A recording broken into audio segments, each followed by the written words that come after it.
नवी मुंबईतील कोपरखैरणे येथील सहाय्यक पोलीस निरीक्षक आणि पोलीस नामदार यांना लाचलुचपत प्रतिबंधक विभागाने ताब्यात घेतले आहे।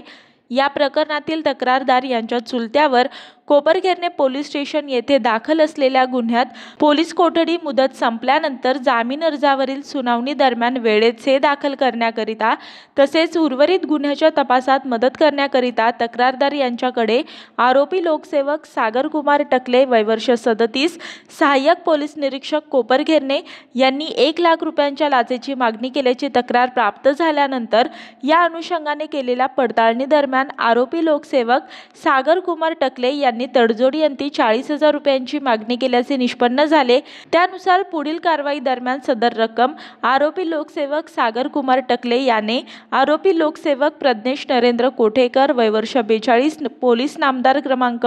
2044 नेमणूक कोपरखैरणे पोलीस स्टेशन कर्तव्य कोर्ट पैरवी कर्मचारी याच्याकडे देण्याबाबत प्रोत्साहन दिले। त्यानुसार केलेल्या सापळा कारवाई दरम्यान आरोपी लोकसेवक प्रज्ञेश कोठेकर यास रंगेहात पकडण्यात आले आहे आणि ताब्यात घेऊन पुढील कारवाई सुरू आहे। या कारवाईतील सापळा अधिकारी पोलीस निरीक्षक संतोष पाटील हे असून पर्यवेक्षण अधिकारी लाचलुचपत प्रतिबंधक विभागाचे पोलीस उपअधीक्षक शिवराज जगदीश मेत्रे आणि पोलीस निरीक्षक अरुंधती येळवे हे आहेत। तर या कारवाईमध्ये लाचलुचपत प्रतिबंधक विभाग ठाणे परिक्षेत्राचे पोलीस अधीक्षक श्री सुनील लोखंडे, अप्पर पोलीस अधीक्षक श्री गजानन राठोड तसेच अप्पर पोलीस अधीक्षक श्री महेश तरडे यांच्या मार्गदर्शनाखाली पोलीस हवालदार जाधव, पोलीस नामदार अहिरे, पोलीस शिपाई मंगेश चव्हाण, पोलीस शिपाई माने, पोलीस शिपाई चौलकर, महिला पोलीस नामदार बारसे, महिला पोलीस नामदार सावंत, महिला पोलीस नामदार विश्वासराव यांनी सापळा लावून कारवाई केली आहे।